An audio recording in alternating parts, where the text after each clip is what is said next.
Tailgates and ready to go. Hot Mike with Hutton and Withrow. Glad you're with us here at OutKick, where today we discuss Ja Morant. He is up to his old ways. You can't forget those. We discussed. Plus, Charles Barkley wants to fight Jim Rome, and is the transfer portal broken? All of that and more straight ahead. While you're here, we hope you'll like, comment, and subscribe to the OutKick YouTube channel.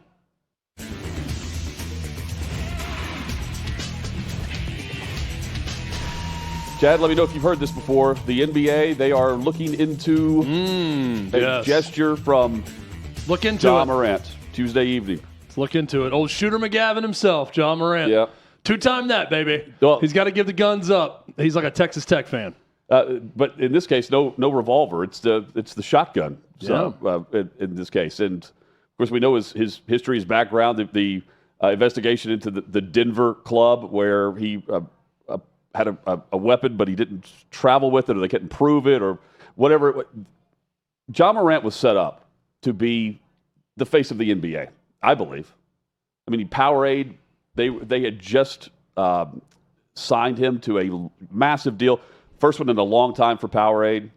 He was going to have a ton of endorsements, and still does. Still a great player. But the trajectory that he was on, Chad, compared to how he's covered now, it's just a different stratosphere that he could have reached. Maybe he still can, or maybe he just can't get out of his own way. Yeah, this perception's reality, right? Yes, and look, Ja Morant, he's not a first-time offender here. You know, he had an incident with a pickup game in his house with a teenager. Allegedly, he had the photos with the guns, not once but twice. He had the strip club deal, or the Denver club that you're talking about, Hutton. I mean, there's a long list of things here. Memphis was just named the most dangerous city in America, so they got that going for him too. Not exactly the correlation you want with your star player menacingly doing a shotgun pose towards the bench. Well, towards Buddy Hield, who's also doing it towards him. Right, as we see here. And then it went towards the bench, and then the Golden State Warriors got up. And look, I don't know if this is something common that goes back and forth with players or not. It is weird, though, that Memphis is named the most dangerous city with their crime rate in America. And I constantly get emails about how affordable it is to live in Memphis. Like, real estate market is booming. It's one of the most cost-effective cities to live in. I'm like, boy, I wonder why those two things go hand in hand. It's bad. It's a bad look for Ja Morant. Yeah. I mean, is it the end of the world? No. But given his track record, I would need to know. I love how the NBA is looking into it. Well, they were both hit with technicals, at the end of the game. Like I would like to know, like, what's going on here. Is that something, just that you think is dumb, that you're not even putting into that context, and you've done it before, or players do it towards each other? What's the thinking behind that with Buddy Hield? Is this a track record you two have? I would just need to know more about that. Well, but still, like, it's the optics of it. Even if it's that, Chad. Even if it's that, it's Ja Morant being in the headlines for doing this instead of not doing this. Like, it's always referenced back to the run that he was on, but the off the court and or sometimes on the court, but not for the right reasons. Run. I just don't. Remember his dad getting ejected from a game earlier this year too. Yeah. For John with the official. Those around him. There's just no more excuses for why you just say you do this. It makes. And there's a reason why it's a technical foul. Right? They've lost, and they've lost 8 out of 10. I don't see anybody else doing it. They've lost 8 out of 10. Buddy Hield. He got his coach fired, allegedly. That Ja Morant was the biggest part in getting the coach fired in Memphis. That doesn't surprise me. I mean, that's every organization. Then, if you want to this say happens, that. But I mean, it becomes just too much. He's had too many incidents. He's too good of a player for this. It's stupidity. His dad's getting ejected, and the official after the game is asked, "Do you know who that was you were ejecting?" And he said, "I absolutely knew who it was. Everyone in the league knows who it is." When Ja Morant's dad is at a game sitting close to courtside, jawing at them. So just the whole thing has become too much. But again, he was suspended for a good, half the season for brandishing a firearm on social media? Yeah. So knowing that and the NBA's investigating this, I mean, I put that in quotation marks, but at the same time, I don't do an eye roll at it because the NBA was serious about it the first go-around. Yeah. So, yeah. He's not exactly changing the image of Memphis, nor does he, I guess, he want to or responsible for that. But this is not doing that. Yeah. So he's, you've got all of the certain people calling for suspension, certain not. I want to know the background here, but he had a 25-game suspension in 2023. Just be smarter than that. If there's no good explanation for this, and it's just him not really answering for it, then he probably should get suspended. But I would hope there's some sort of explanation behind it. That this is something the two of them have done back and forth. I don't know what it is. So it does. Here's the quote from NBA Commissioner Adam Silver on the suspension earlier in his career. John Morant's decision to once again wield a firearm on social media is alarming and disconcerting given the similar conduct in March for which he was already suspended 8 games. The potential for other people to emulate Ja's conduct is particularly concerning. That's straight from the NBA Commissioner. So now you've got this, so what's the commissioner think about that after meeting with them and doing all that's why it's the optics of it. So it's got to get better for him, and he's again just too good of a player to continue doing this stuff. Yeah, and the overreaction is suspend him indefinitely. I'm not saying that, but at what point does it get, instead of him just saying, "Oh, it's all about Ja, stop blaming Ja," does he actually say, like, "Yeah, maybe I shouldn't do this"? If the league doesn't want that image. Yeah, I don't think he cares. Like that's the problem that I have if I'm the commissioner with this. And if you're going to have to show some balls, if you're Adam Silver, and that's what you get to the bottom of, is that, well, this dude just doesn't care. He thinks it's funny. He thinks it's him being him. He doesn't care about Adam Silver's authority, whatever it may be. Then, this tweet right here probably shows a lot of that. Ja this, Ja that, he says. It's just, a victim of his own circumstances, I guess. If you're going to play victim and you're going to act like you've done nothing wrong and this is just fine and boys will be boys type stuff, then you got to lay the hammer down on them if you're Adam Silver. If it's hey, this is what I'm actually, I don't know what the explanation could be, so I'm not even going to speculate on what reason or excuse he could give the commissioner or whoever's doing the investigation with the NBA. I would just need some sort of explanation and some sort of admission that, yeah, I'm not trying to be stupid anymore. I'm not trying to glorify guns, gun violence, any of that. I need to see something with that. And so the NBA has issued a warning to Morant and Hield, along with both teams for gestures Tuesday night. League ruled the celebrations were not intended to be violent in nature, but inappropriate and should refrain. So, again, like the guy that's been slapped with several suspensions, my guess is the warning is a bit more, it's a bit heavier in tone. Go to your respective benches. Don't do it again. Please. Yeah. You've been warned. Yeah. Double technicals. Great. Yeah. And at the end of the game, it doesn't matter. Does that warning come in writing, or is that just Yeah, I'm sure it did. on the phone? When they say that, issued warnings, yeah, it needs to be in writing. You're in timeout, Ja. It's not official unless it's in writing, right? Buddy, we'll suspend your ass for a third of the season, too, if you do it again. I can make it official now. I'm a notary public. Are you? Officially. Nice. Yeah. Can you bring the little stamp in? I can bring the stamp in, yeah. That should be a new gimmick on the show. We get done hitting a topic, and you go, notarized. And we finish it, and you pound it down and show that you've officially notarized the topic that we've talked about? No legal background, but I can sit in on a deposition and notarize and actually be the witness to it. There seems to be something wrong with that process, if that's the case. Well, like Clay, so what was your training to do this? I applied. Okay.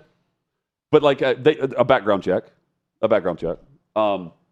So like Clay has officiated a wedding before.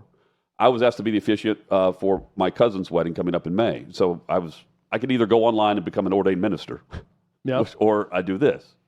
And I went about it the legal way instead of just having a certificate of, I am now the priest, the high priest of hot mic or whatever I want to call this religion. Pastor. What would you have done? Pastor Hutton. My buddy, Jim Brown. Yes. He officiated my other buddy, Jake Mingledorf's wedding. Mingledorf, great name, great dude. Both great men. Great men, both of them. So great of men that Jim Brown joined the clergy. he became an ordained minister online when he officiated Jake Mingledorff's wedding. So he did not become a notary. He somehow, through no, you just pay money. The nation of Aruba or something, he became an ordained minister online. You paid $25 and you were an ordained minister. I think I had to answer a few questions, and then he was an ordained minister. There was just something about that process. I felt better about just getting the notary public. Can you imagine someone taking it so seriously that their buddy asked him to officiate the wedding? Like, I've been thinking about it, and I'm going to do it. I'm going to go to seminary school. Can you wait 4 years? I'm now celibate for the rest of my life. Right. Can you wait 4 years for me to complete seminary school?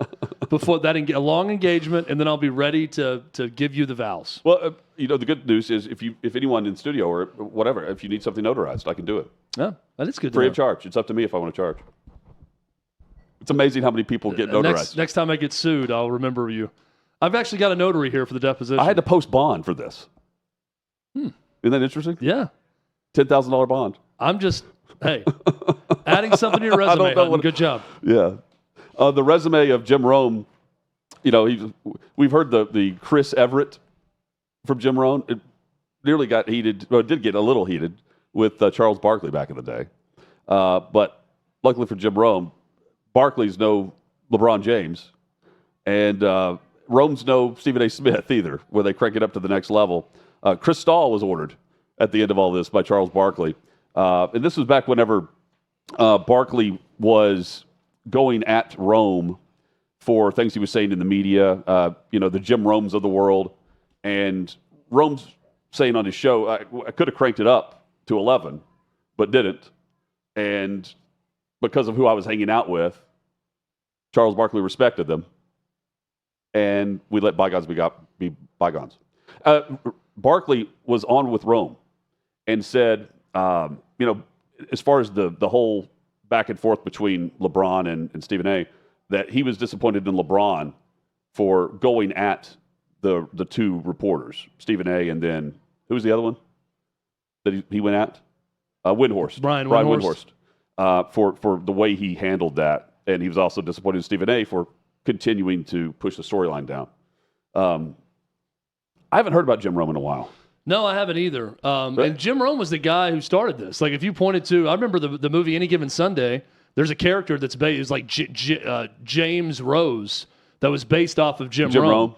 In the movie, because Jim Rome was the hot take guy. He was one of the original national sports radio guys. That was Have a take, don't suck. Hot take guy that, as you mentioned, the Jim Everett thing, calling him Chris Everett over and over was quite entertaining. Again, Chris. Everyone's probably seen that YouTube video by now.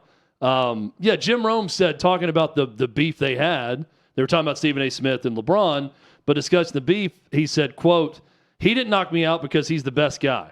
He just got over it in like 2 minutes. It's not worth it. It's not worth it. You have a job to do. I have a job to do. We're in Vegas. Screw it. Cristal all around. And after I had been burying Chuck on the radio every day forever, he would go into other markets when he played, and local media would ask, what are your thoughts on what Rome had to say? It was that big of a deal back then, and he would say, it's guys like that represent everything that's wrong with the media. He clearly could have broken my face that night, but he's a good guy. He's the best guy. So Jim Rome, in the retelling of this, tells Barkley, when we saw each other in Vegas 25 years ago or whenever this was, a while back, he said, I went after you. Like, Jim Rome was like, don't you be saying I'm the worst thing in media. And Barkley was the one who got in his face, but then said, you know what, it's not worth it. Bygones be bygones. And then bought Cristal for everyone when they were in Vegas. That's a dude move by Charles Barkley to not carry it on anymore. Okay, yeah, I get it. You got a job to do. I got a job to do. You're mad. Let's celebrate together and bury the hatchet. And Rome said since then they've been good buddies. Well, okay, but and he comes on his show, and they're fine. The difference in this, to me, is there's a big difference. Everybody has been critical of LeBron for what the Bronny situation. Mm-hmm. Everyone. It's not just one specific media member. It's not a manufactured. It doesn't feel like a manufactured take. Have a take, don't suck. This was just the fact. This is nepotism at its highest level, and LeBron got Bronny drafted by the team he's playing for. LeBron feels betrayed by someone he thinks has his back. That's his buddy. That's where this started. Was how dare you?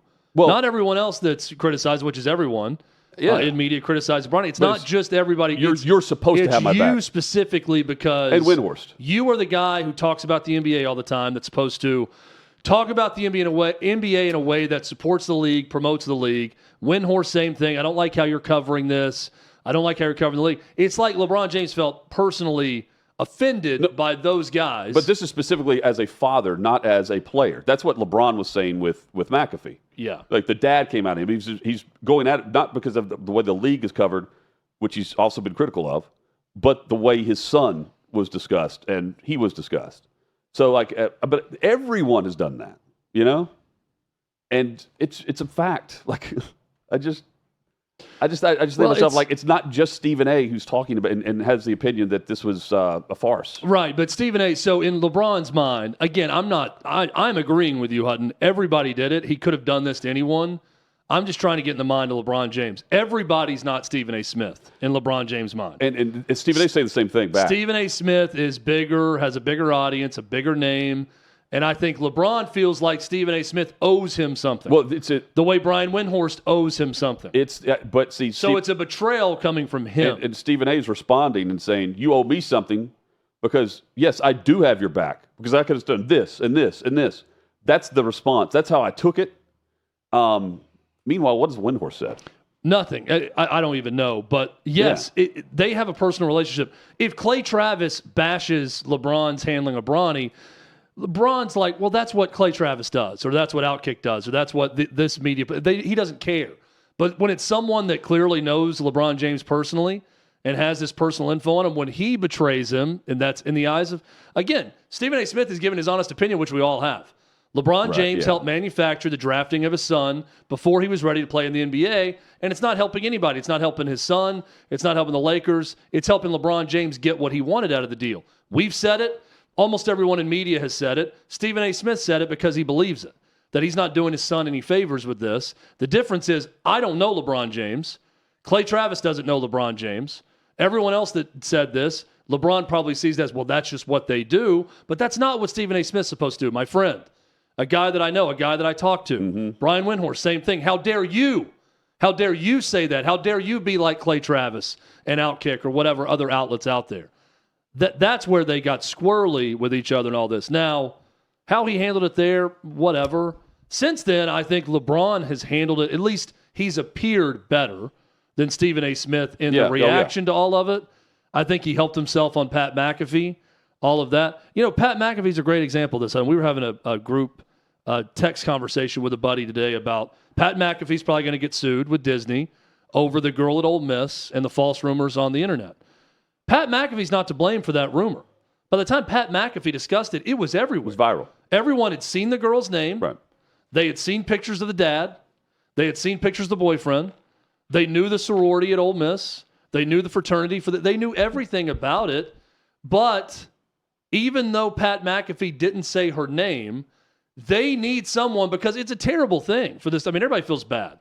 But you can't sue the internet. It's the internet that was talking about it.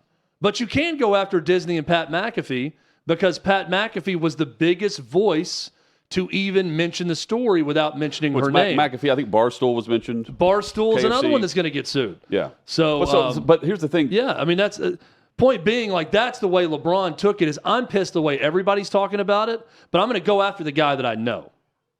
The other part of what Stephen A. responded with was very interesting too, where he mentions ESPN and the network. Like, you also, he goes, it's not about, which show you came on. You came to the network because you need the network. Like, he's responding, almost teasing him, saying, like, yeah, in order to get what you want, you need ESPN to do the, it's not just me. You came to the network. You still came to my network. They gave me $100 million. I'm going to be here for a while. Mm-hmm. It's also the network that gave off the vibe that it was totally on the up and up, that Bronny was NBA worthy. We sat here and dissected that too on one of the shows. And Michael Wilbon said it's shameful. Yeah. With that thing, that's a word to use. Shameful. How ESPN, his employer, has handled the Bronny James story and what they've done with Bronny James. Shameful. And kudos to Michael Wilbon for just being like, I'm too old to care anymore. I'm going to say exactly what I think. I don't care if I talk about my bosses. I'm going to say whatever I want. And see, he said some things about McAfee too. The guy in the and the he doesn't like him. What, the cutoff sleeves or whatever he mentions. Yeah. And he's one of those ESPN devoted lifers. I remember, being in high school and PTI is on.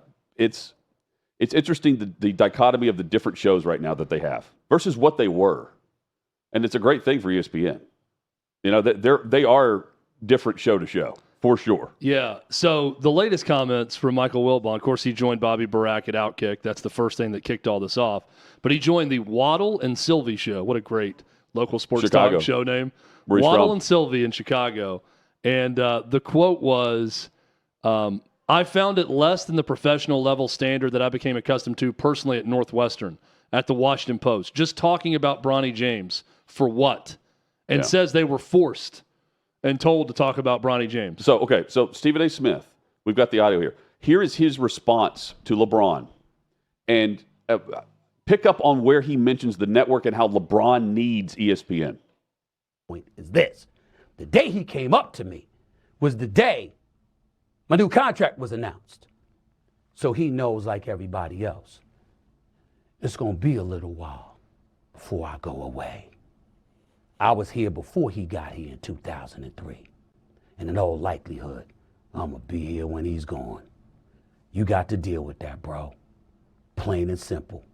It ain't a crime for Michael Jordan to be a GOAT. But clearly, it's a crime with him. And he goes through all of these histrionics and all of this other stuff with Pat McAfee. Be my damn guest.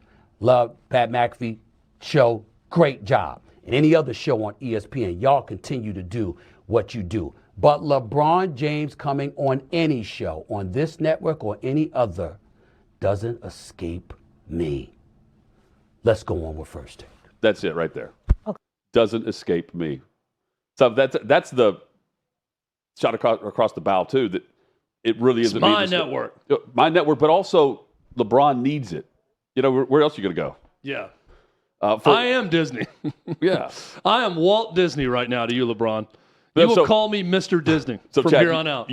My network. Mr. Mouse. You come on ESPN, you're coming on my network. You mentioned LeBron and how he comes across looking good here. Here's an example that Chad's pointing to on Pat McAfee's show. Yep. Which leads obviously to you and Stephen A. Hey, legit, that feels like a moment that had been brewing for a long time. He's like on a Taylor Swift tour run right now. Oh yeah, yeah, we're watching it. Yep. We're all seeing it. Oh yeah, you're seeing it as well. He literally, it started off with, I didn't want to address it.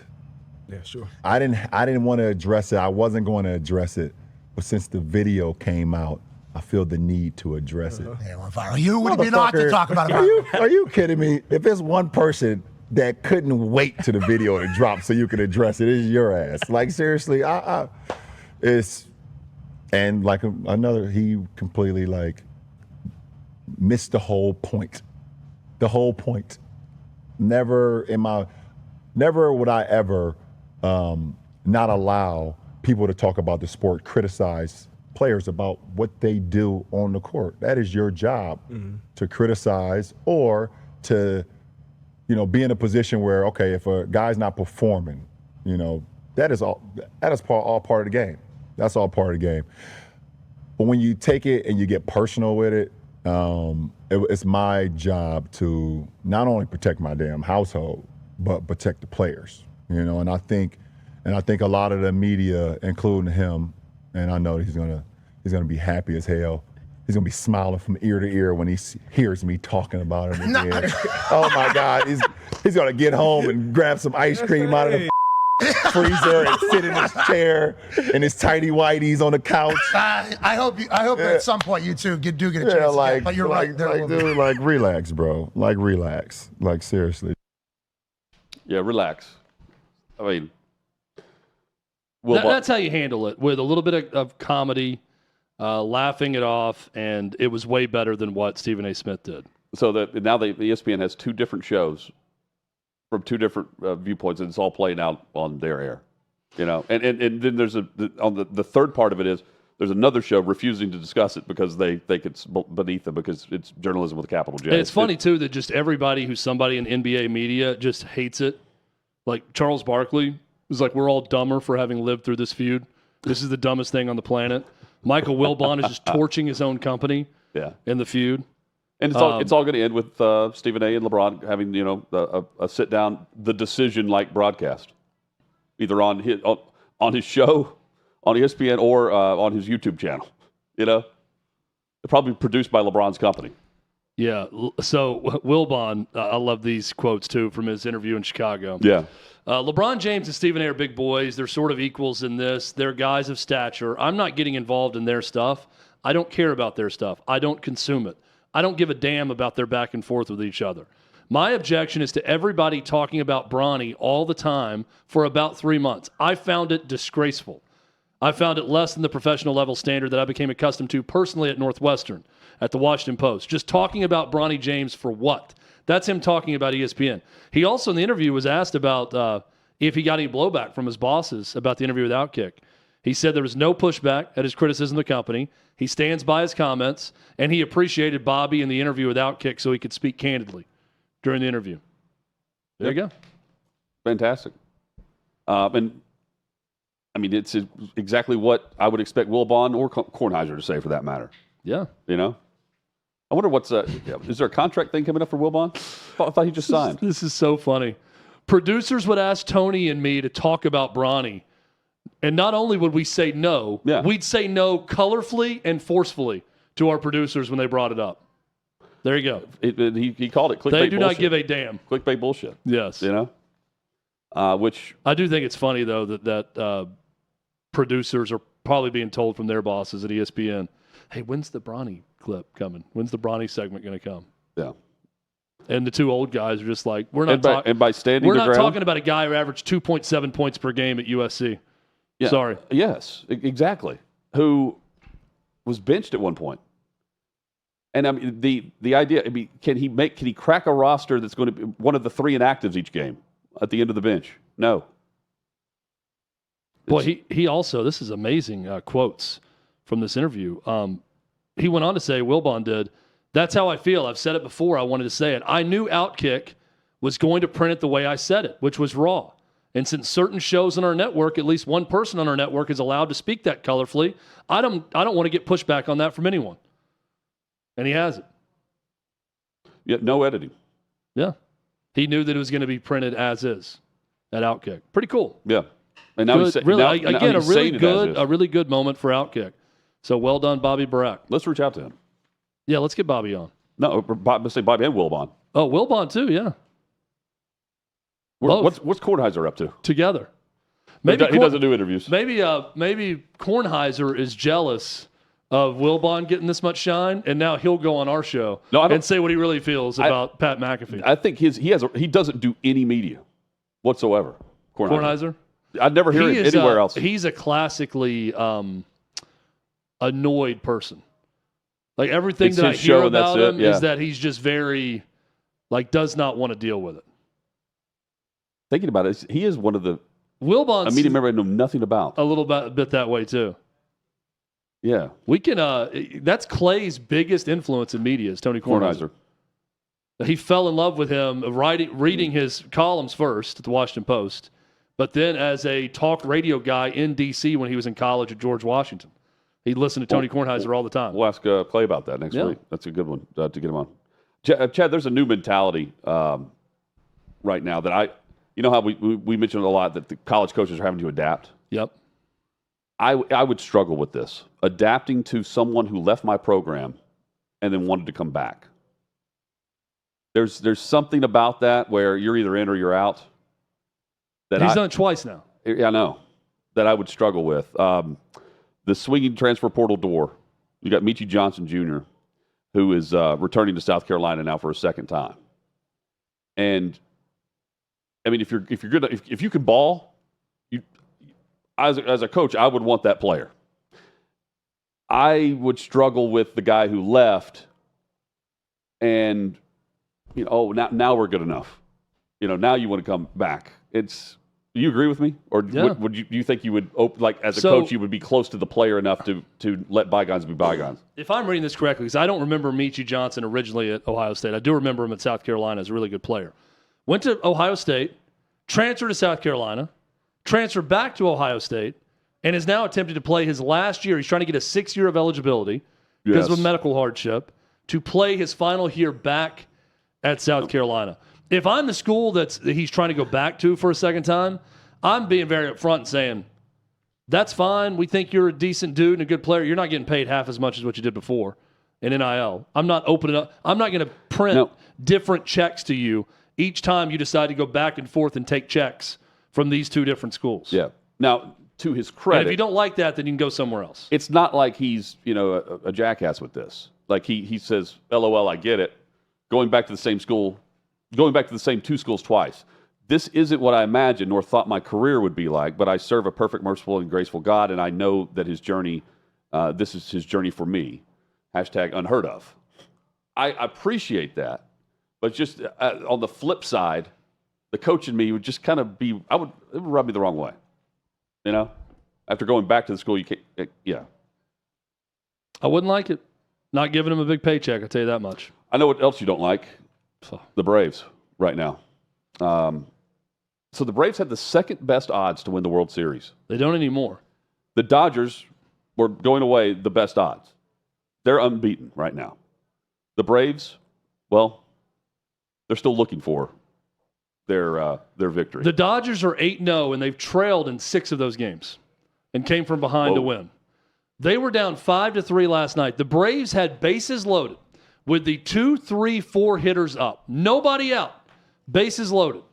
They failed to score a run. This is like the 5th or 6th inning. I said, it's over. I immediately bet Dodgers money line. It was plus money time. But they will lose this game. Sure enough, they try to go to a 5-out save with Raisel Iglesias in the 8th. He promptly gives up a 2-run double to Max Muncy to tie it. I turned the television off, didn't want to see how it ended because I knew how it was going to end. Shohei Ohtani came up and ended the game with a home run in the bottom of the 9th after the Braves went 1-2-3 in the top of the 9th. That's how the game ended. Dodgers go to 8-0. Braves are 0-7. And I got made fun of by John McClain and Fort McHenry and everyone else for giving up at 0-5 or 0-6 at the time. I'm here to tell you, there is a strong chance this team just isn't very good from what I've seen so far. Their bullpen is non-existent. They're injured in their starting rotation. Another injury recently, right? Yeah. Ronaldo Lopez, 15-day DL. Ronald Acuna Jr. is not going to be back for a while. Their hitters that normally hit can't hit anymore. They're not scoring any runs. This team just may be bad. And Hutton, when you start 0-7, yeah, it's early April. I get all that. There's a lot of time to make up for it. But when you start 0-7, you're desperately in need of a 3 or 4 game sweep just to get your bearings. I just think this has started a cycle now where the Braves are about to enter a 2 to 3 month, if they're lucky, they're entering a 2 to 3 month period where they're just trying to climb back to 500 respectability. And they're in a division where the Mets are paying more than God for their roster. They're really good. The Phillies are really good. The Marlins are better. The Nationals are better. This may be a basement team in the NL East. And I don't think I'm overreacting by saying that. And also, this may be the greatest roster ever assembled by the Dodgers because they can have guys like Freddie Freeman out, and it's still an all-star lineup, 1 through 9 in their lineup. Incredible. It's unbelievably good. I'm going to get to the Braves in a moment. How about the Dodgers with the bobblehead night and Ohtani? Imagine being the first person in line here. Look at this. They got a lot of room in between. Oh, there we go. Some camping out. Yeah, I mean, just to get into the ballpark, the first whatever thought, to get there and be number one. How the camp out over anyway. Chavez Ravine. I don't. Is there what players right now in sports would have this reaction? Caitlin Clark for the bobblehead night. Remember when she came back and did something? There was a game where there was a huge line on the road. I feel like. I mean, you have to for people to go watch Caitlin Clark her senior year at Iowa. But there's not many. Right. Count on one hand for sure. It goes away. This is crazy. They're really good about personal space in LA, is what I'm seeing. Like no one's right on top of each other. There's a nice space in between everyone in line. Yeah. What do you do if you have to pee? Also, where do you go? when you're standing in a line like that, wow, there's the last guy. And then get in the line. Yeah. Why would you get in that line? I'm just, if I can't see the stadium, because by that, like, you can barely see the stadium, I'm thinking, If I'm posting a video of a line, then I'm going to, and I have to speed the video up in order for it to, entertain me, I'm not going to stand in that line. I don't know what an Ohtani bobblehead goes for online, but let's just say you could get one for $150. Would I pay $150 to not stand in that line? Yes. Yes. Like, if the Ohtani bobblehead is the holy grail for you, that you have to get that damn Ohtani bobblehead to sell. And I will get there early, mid-afternoon, wait in line for 4 hours to get. But if it means that much, does it mean $150 to you? Because if you told me I don't have to wait in this line for $150, I would probably hand over the $150, not to even get the Ohtani bobblehead. Now, Hutton, if you told me I can go over here and tailgate with my buddies and get ready for the game, or go do something else, go to a local bar or whatever, and not stand in misery in this line and pay $150 and get the bobblehead, know you're getting it. At some point in the future, then I'm taking that gamble. Or just pay $200 when whoever's going to sell this. I don't know how many people in that line are going to sell it first. I think over 50%. If it's that popular. Yeah. I would just buy the one off online, right? Like whatever, or be careful of scalpers. You've just got walk them in the up to a streets. family that's got one and be like, "You want $200 for that bobblehead you have?" What's right the there? bobblehead market like right now in LA? That's a good question. I don't know. Braves. I agree with what you're saying with any other team except for the fact we've seen this team. Oh, it's going for $145. That's it. Man, I was close. I didn't even see this. Did Plus, these guys just find this, or did I just they just found it online? So synchronicity guessed $150, and that was the. I've never purchased a bobblehead in my life. New listing, and it's $145. And I Chad guess doesn't like $150. cartoons. He's definitely not going to like a toy. No, I do have a bobblehead, and it's an Aussie Albies somehow that I got from someone, but the bat broke off of it. I'll bring it for show and tell. New pre-sale, from the giveaway at the game, $145 for waiting in line for camping out. So, again, just spitballing. Don't stand in line for 4 hours. No, don't. Go to the game at a normal time. Walk up to someone and say, right now I can show you $145 online for the same bobblehead. I'll give you $180 for it, and you can go get you a big old batting helmet full of ice cream if you'd like at this concession back here, or pocket that money. I'll take that from you right now. I'd way rather do that. So this is the line 4 hours. He also hit a walk-off home run on his own bobblehead night, which is pretty spectacular. I want to point out this. Yes, the guy delivers. He's unbelievable. I want to point out the line we just watched. It was filmed 4 hours before first pitch. So I'm saying that those in line, I have no idea how long they waited for a $145 bobblehead.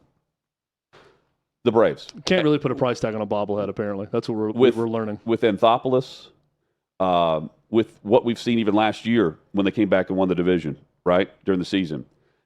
There should be a different mentality with that clubhouse. Yeah, they have a track record. They usually have a culture in place. Yes. There's something missing. My goodness, just the look on the faces. It was there's no urgency. And I get that it's early April. I understand. I know the calendar of the season. I know they play 162. But I would think as an 0-5 or 0-6 start, there's going to be some urgency on your face when you can't station-to-station baseball someone home with bases loaded, nobody out. Yeah. That someone might be a little bit mad about it. I see no anger at all. Maybe that's a good thing. Maybe that means they're not panicking and everything's going to be fine, but I highly doubt it. Maybe there's If a team's ever needed to sweep someone at home, Hutton, it's the Braves over the Marlins this weekend. They badly need that 3-game sweep. Maybe there's to just settle themselves a little bit or something. They're infighting. It just doesn't sound like them. That's well, what it's the type of thing that unfortunately ends with the manager getting fired mid-season if this continues.